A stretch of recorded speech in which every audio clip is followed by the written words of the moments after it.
Hello යාළුවනේ ඔගොල්ලන්ට කොහොමද? Russian ඩයිරීස් වෙත ඔගොල්ලොන්ව සාදරයෙන් පිළිගන්නවා.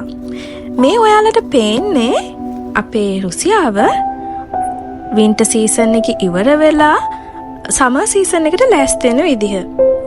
ගස්වල ඔක්කොම දැන් අලුතෙන් දළු දාන්න ලෑස්ති. එතකොට ආයේ හිම වැටෙන්නේ නැහැ. අහස නිල් පාට වෙලා තියෙනවා. මට නම් හරිම ආසයි. මොකද මෙහි වින්ටර් සීසන් එකට වඩා සමර් සීසන් එකේ මාරම ලස්සනයි.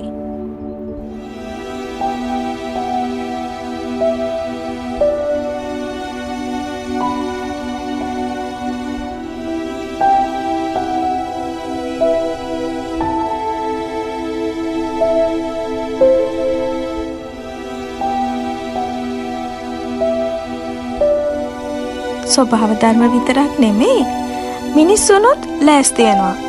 මේ තියෙන්නේ පොඩි පොඩි සෙල්ලම් බඩු. පාක් එකේ හැම තැනම එල්ලලා තියෙනවා. මට මේවා දකිද්දි මතක් වෙන්නේ අපේ වෙසක් පොසොන් කාලේ. මේ වගේමනේ මම පොඩි කාලේට අරගෙන යනවා මේ වගේ දේවල් දැක්කහම. හරිම සතුටුයි යාළුවනේ.